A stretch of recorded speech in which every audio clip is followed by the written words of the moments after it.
Então o nosso irmão Frederico Finn chegou lá, imaginou, né, que ele estaria muito bem. Aí ele perguntou ao Dr. Bezerra, mas o que aconteceu? Eu fui uma pessoa que durante a minha vida terrena me dediquei à doutrina, o que houve? Aí o Dr. Bezerra falou, eu vou chamar uma pessoa que vai te explicar o que houve. Era um dos companheiros, um dos obsessores que ele tinha doutrinado durante a sua vida terrena, né? A sua vida de trabalhador espírita. Aí o professor falou para ele assim, olha, o problema é o seguinte, é que você falava muito bonito, mas você não praticava o que você falava.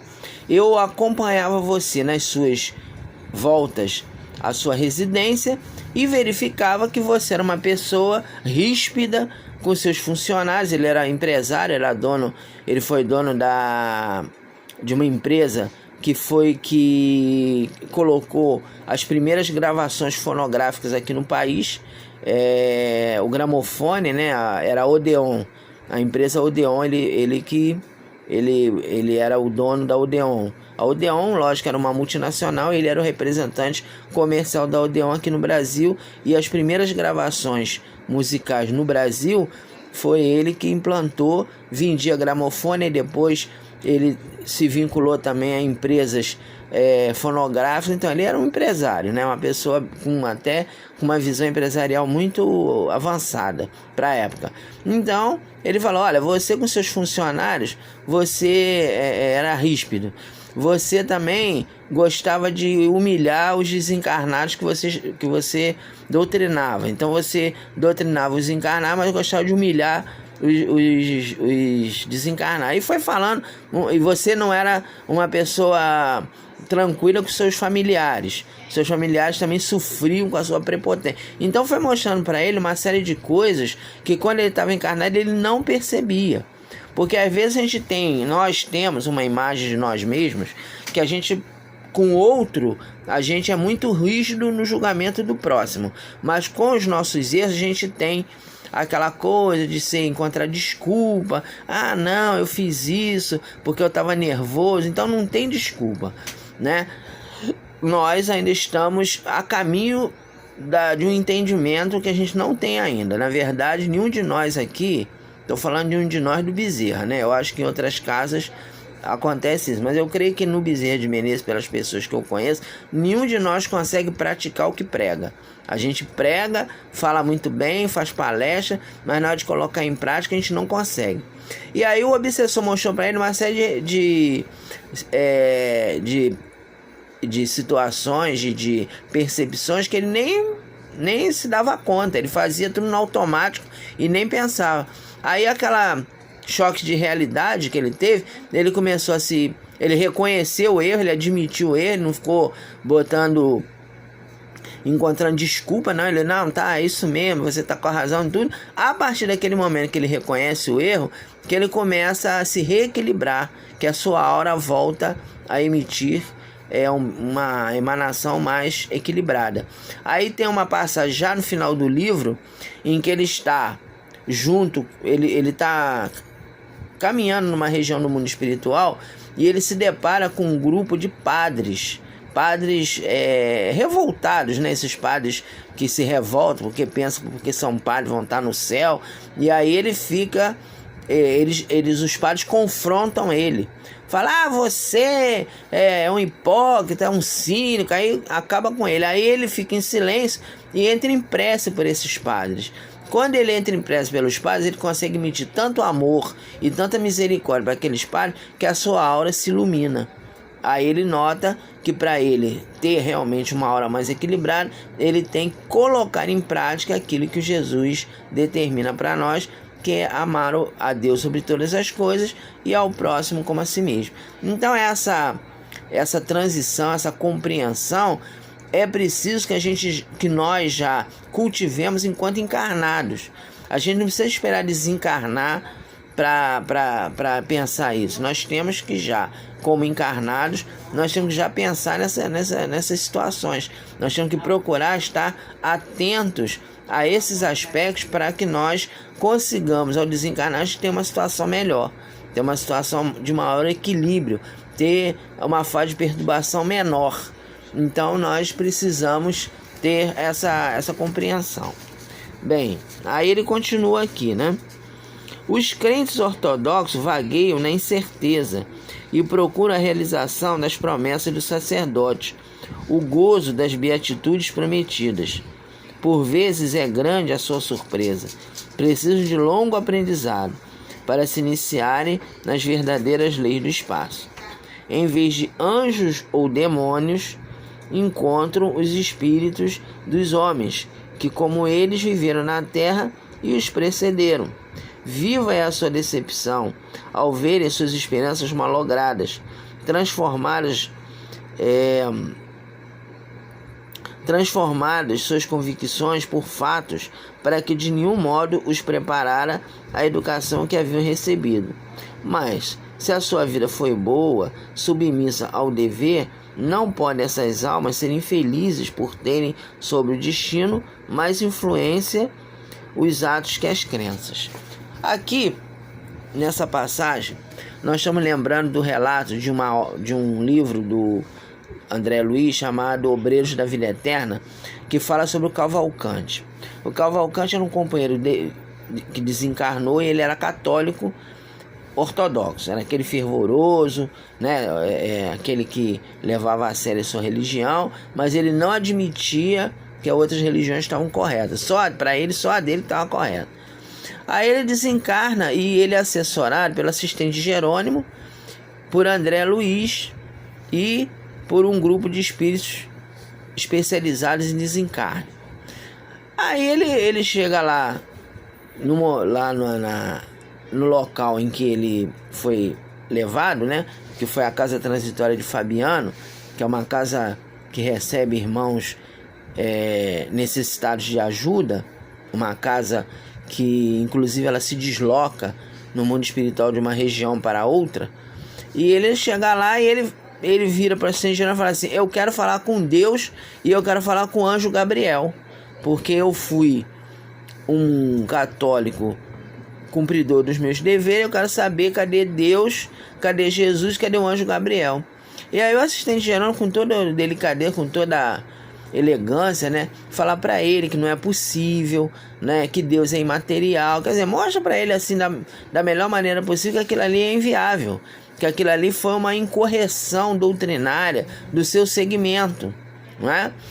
E aí ele fica chateado com o assistente, começa a dar bronca nele. Ah, você deve ser o demônio, você tá querendo me tentar, tá querendo me levar pro inferno.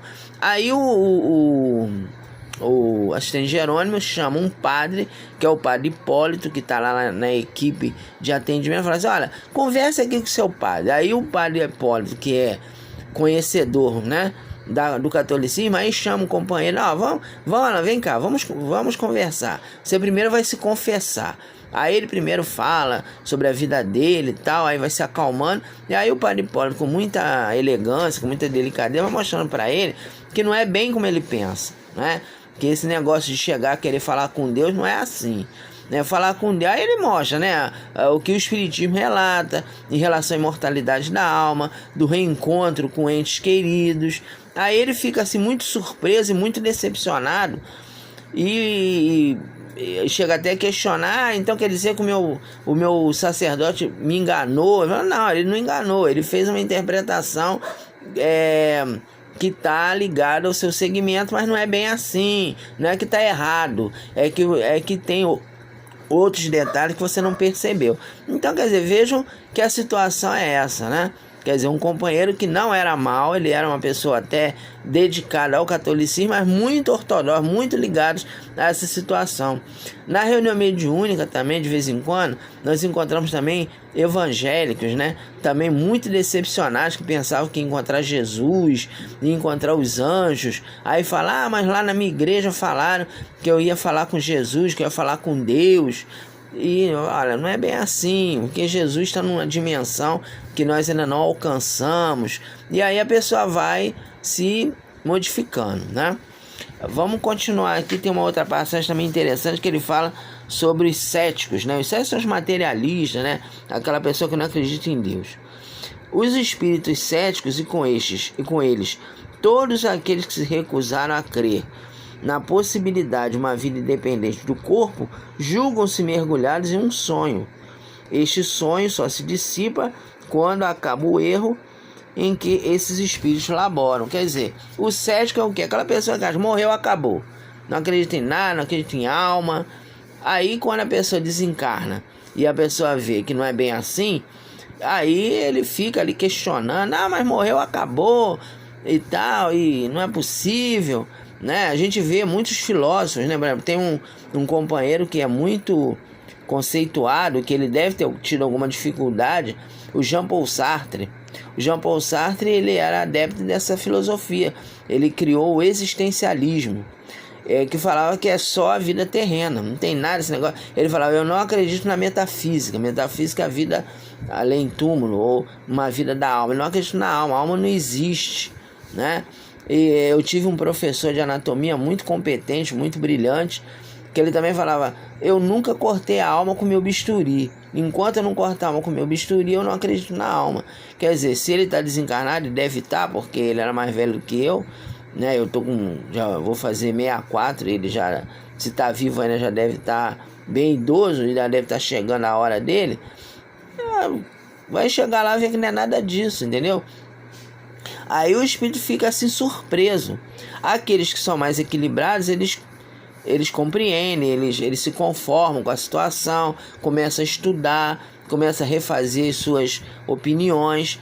Outros ficam ali batendo o pé, não, isso aí é besteira, aí não é nada disso, eu tô tendo um pesadelo, né? Então, cada um vai interpretar de uma determinada maneira. Quer dizer, o importante nesses estudos é nós entendermos que a interpretação da vida além do túmulo está diretamente relacionada à forma como você viveu. Se você viveu num equilíbrio mental, se você procurou exercitar bem o seu livre-arbítrio, ao desencarnar você vai ter mais facilidade. Você não vai ficar preso a um estado de perturbação prolongado. Você pode até ficar algum tempo em perturbação, mas você vai entender mais rapidamente o que está acontecendo. Quando a pessoa passou invigilante durante a sua vida, ou por vício, ou por uma situação, uma ideologia negacionista, materialista, você vai ter mais dificuldade e a sua perturbação vai ser mais complexa. Aí ele fala aqui, ó, as impressões variam infinitamente com o valor das almas. Aquelas que desde a vida terrestre conheceram a verdade e serviram à causa, recolhem logo que desencarnam o benefício das suas investigações e trabalhos. Então é exatamente isso, né?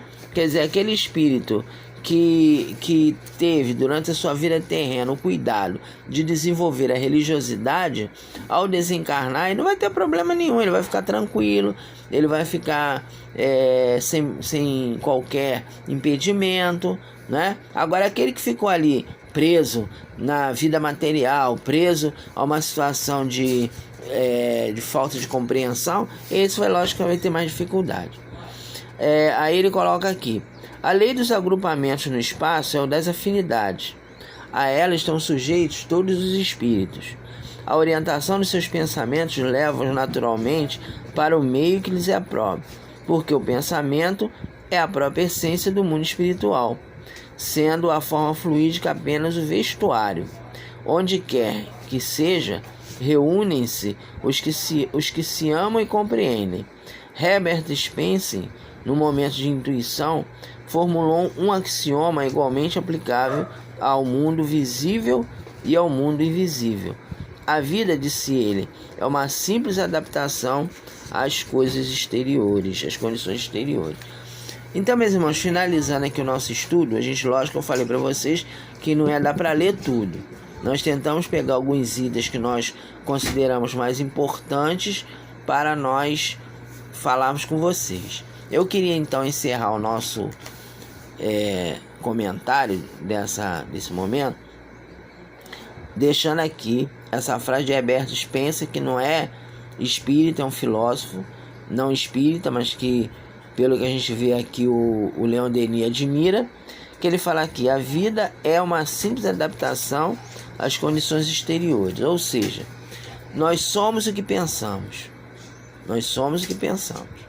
né? Então, o nosso pensamento reflete o que nós temos intimamente. Você pode até, por uma questão de verniz civilizatório, você pode ter ali aquela aparência que você é muito educado, que você é muito tranquilo, que você é muito calmo, mas num determinado momento, quando acontecer alguma situação difícil, você se revela. Então aí você se descobre, a máscara cai, né? A máscara cai. E no mundo espiritual, a máscara para cair é muito mais fácil, porque no mundo espiritual não adianta você chegar com, porque eu fui rico, como eu tô falando, eu espero que o nosso irmão Edson Arantes do Nascimento, né? Eu vou chamar ele assim porque a gente sabe que Pelé é eterno, né? Como é dito, né? Mas o Edson Arantes do Nascimento é o homem Pelé, o homem que foi além do jogador, né? Que ele entenda que lá não tem rei, ele não é realeza lá no mundo espiritual. Se ele chegar lá e ele conseguir ser humilde como ele é dito aqui na Terra, eu creio que realmente ele é humilde, ele pelo menos, só se ele simulava muito bem, mas pelo menos nas atitudes dele, né? Ele até era muito criticado, as pessoas diziam que ele era ignorante, que ele falava besteira, mas ele me parece uma pessoa bem humilde, assim como o Messi também, né? O Messi também, eu tenho uma admiração pelo Messi, porque ele parece uma pessoa humilde. Então, se ele chegar lá e ele conseguir manter essa humildade que ele já exemplificava aqui na Terra, e ele entender que lá ele não é rei, não vai ter problema nenhum. Agora, se ele chegar lá no mundo espiritual, e eu espero que ele não faça isso, que ele quiser ser tratado como rei, não vai acontecer. E aí nós lembramos aqui uma passagem que está no Evangelho segundo o Espiritismo, falando uma rainha de França, falando que provavelmente ia ser a Maria Antonieta, falando sobre uma mulher que foi rainha enquanto estava encarnada, e ela chegou lá e viu que acima dela os seus criados, aqueles criados mais ínfimos, estavam muito acima dela. Por quê? Porque eram pessoas que tinham exemplificado a palavra do Cristo, que tinham sido humildes, que tinham sido pessoas equilibradas. Então, meus irmãos, que nós possamos levar isso muito a sério. Esse negócio, eu não gosto de falar na morte. Não, a gente tem que falar na morte, sim. Nós, de vez em quando, a gente tem que pegar as obras espíritas e analisar. Por quê? Para nos prepararmos para a morte. Então, nós temos que diariamente, ou de vez em quando, se a gente conseguir fazer diariamente, a gente tem que ver, eu estou indo bem? Quais são os meus objetivos existenciais? O que eu estou fazendo? E aí você se preparar para o momento de desencarne. Que Jesus nos abençoe.